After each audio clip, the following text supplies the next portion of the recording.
Hello everybody and big welcome to cEDH TV gameplay. Me and Pontus here playing against Def and Rhetoric. Hey! What's up? So I'm playing the new Azorius, Errant and Giada, and I kinda like the playstyle it brings. I mean, you're playing a flash flying tribal hate bear deck basically with some control creatures, various sorts. The big problem with this deck is that we don't really have a way to win the game in a proper way. Like, that's something blue and white is quite lacking. Like, we do have Approach of the Second Sun, we do have Walking Ballestian, Gilded Sun Crowned, but honestly, those combo finishes aren't great. So I'm not looking for this deck to be like super performing today. I think it's something more of a high power deck just because of the combo option, but I kind of want to see how it plays out and how the flow and see what kind of ratio of flash and flying you need inside deck to make the commander into a card engine, just to see how it kind of plays out. And I'm playing again my Rograkh Thrasios. Bring Atali to the field with a Displacer Kitten deck, or welcome to Jurassic Park. That's what we're gonna try to do. We're gonna try the polymorphing. I wanna do the polymorph. I'm playing the new Shalai and hallar partner up card. It's basically just a Naya mid-range semi-stacks list that focuses on establishing a bunch of different one-card combos with my commander while slowing down the board a bit. My latest obsession has been Thrasios and Yoshimaru, but you just can't ignore the black. You know, you got to play black in this whole format, it seems like. So just slightly shifted to Tymna, and it's a lot of the same list, except some more black access. And then one of the finishers I put in was Walking Ballista, just because of various devoted druid lines, some stuff with Kinnan, things like that. So we'll see if we can just start blasting later on. With that, let's take a look at some opening hands.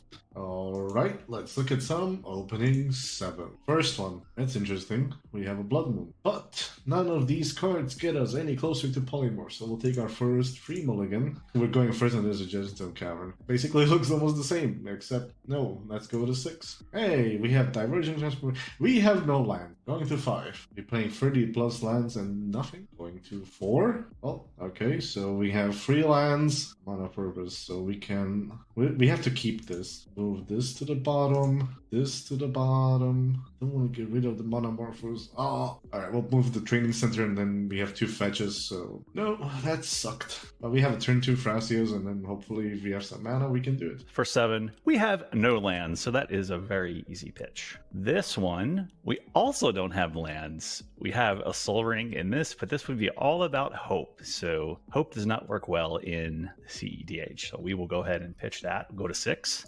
And this one is pretty decent. I mean, it's better than, I think, because we have Esper Sentinel, but that is risky because we have Flusterstorm, which could stop some turbo-y kind of decks. Loom Tender, I just don't know. It depends on how fast this pod's trying to go. If I look at these guys' decks, or these lists, I think that we might be useful to go ahead and go 2-5. So let's try it. Okay, so there we have Fish, Birds of Paradise, Phantasmal Image, Demonic Consultation, Ledger Shredder. So I think we're going to pitch Phantasmal Image, and we're also going to pitch Demonic Consultation. Oof, man, I don't know. Let me think on this real quick. If we do this for losing value, if we take these 2, there's 2 red players. So we could copy Dockside, get some value from Thrasios. Oof. Okay, I'm going to make the difficult decision to actually pitch Ledger Shredder and Demonic Consultation and keep Phantasmal Image. Move to bottom of the library, and I will go ahead and ship it to Pontus. Let's look at the starting 7.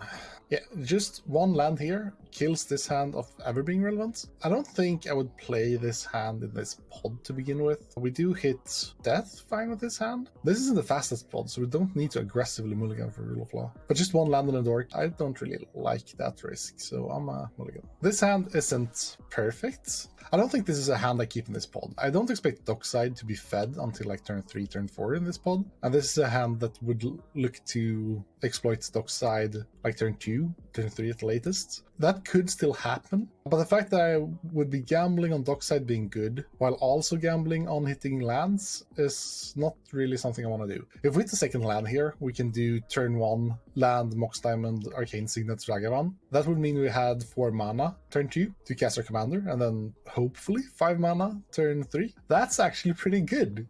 Dockside isn't necessarily necessary. If we hit the second land turn, well, otherwise it's just the dockside and awkward mana. Death doesn't draw creatures, so he will just have artifacts to speed up. I'm gonna keep this hand because we don't have any stacks, which might be a problem, but we might have a turn 4 win or turn 3 win. That's pretty good. We do have a Pyroblast for any heuristic studies coming down or fishes. Yeah, I probably shouldn't keep this, but I don't really think I need the early stacks in this pod. Also, Mons is kind of supporting me in playing a slower strategy, might develop some stacks for us. So I'm gonna keep this and hopefully it pays out.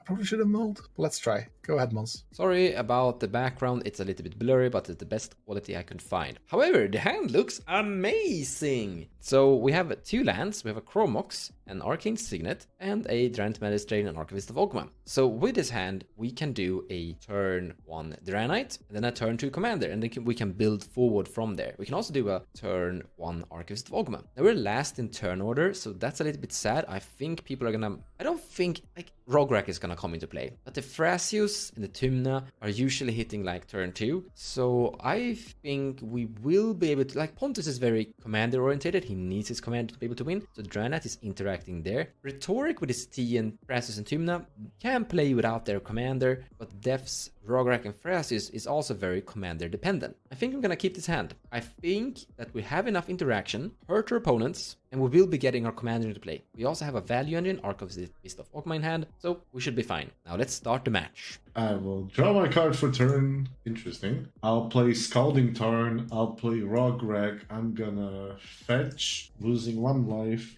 Gonna go and get a vault, and then I'm gonna pass the turn. All right, go to my turn. I will draw a card for turn. Okay, and we are going to play a Flooded Strand, crack it for 1 to go get a Tropical Island. We're going to tap this for a fish. I will pass turn. 4 cards in hand. Take my turn. That's very nice. So, Terminal Fish. That sucks.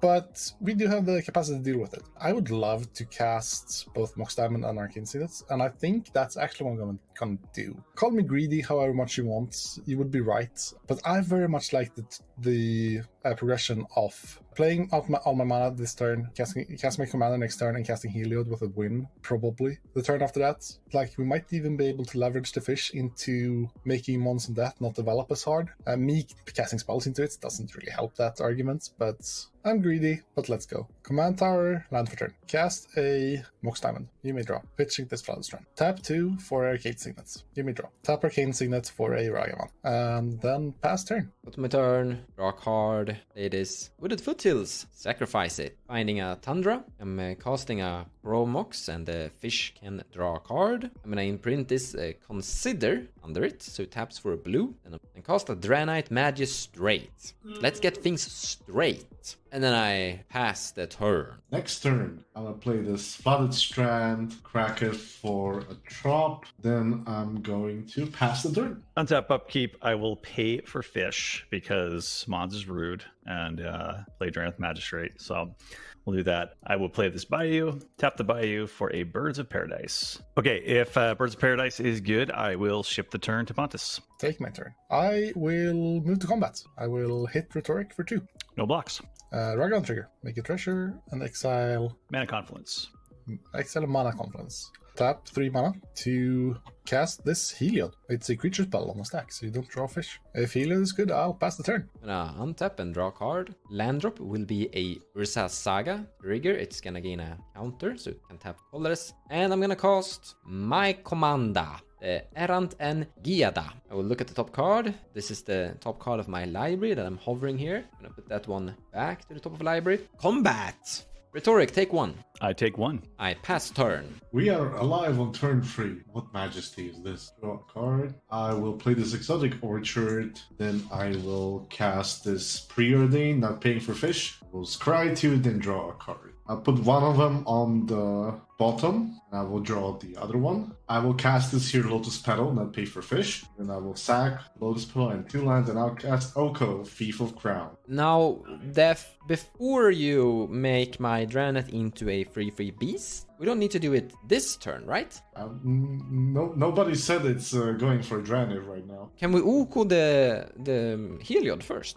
Heliod is not a creature at this moment. Oh, you're right, he's not a creature. Sad. Oko Broko makes a food token, and then I will pass. So I'm on my untap and upkeep. I can decide on this on fish, demonic tutor to grab devoted druid with what we have here. But I also have to play Soul Ring and some other stuff. And well, maybe do have enough mana. Let's see. Could do Soul Ring, then demonic tutor, because I have Walking Ballista in my hand. So what I could do, I think even with Draenus Magistrate, is play this and then just blast everybody from here. I may be able to make that mana anyways. So let's just get kind of creative and see what happens. Untap, upkeep, I'm gonna let fish die. Bye, fish. Okay, and then I will draw a card for turn. We'll play a Windswept Heath. I'll crack the Windswept Heath. We'll find a Savannah. Cast Soul Ring. I'm gonna play Demonic Tutor. Tapping Soul Ring, have 1 colorless floating, tap Bayou. Tap green, use the colorless floating, cast Devoted Druid. I pass. Tap Savannah, Swift reconfiguration. I pass. I'm going to make infinite mana by turning Devoted Druid into a vehicle artifact and losing all of their card types. So it's no longer a creature, which means it no longer has summoning sickness. And so I can make infinite green with Devoted Druid. So I actually have an interaction in my hand called Aura Blast.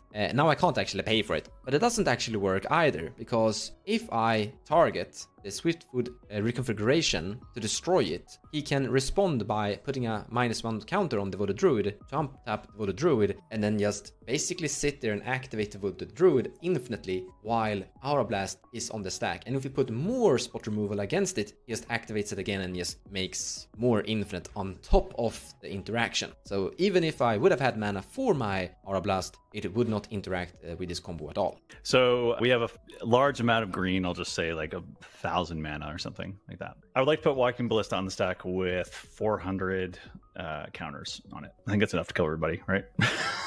GG's, guys. I win. Ba, ba, ba, ba, ba, ba, ba. We would have gotten to turn 3 win, but sadly, Monster Vault to turn 1 Dranet, so we couldn't cast a commander on turn 2. But that's how it goes sometimes. Good game. So normally a Draenei Magistrate actually protects you against that, because after he has infinite mana, he casts his commander to draw his deck and draw into Walking Ballista. But sadly, he already had his Walking Ballista in his hand, so Draenei didn't do anything in that situation. So anyways, he started blasting, and then we died. And again, I was so close to having it next time.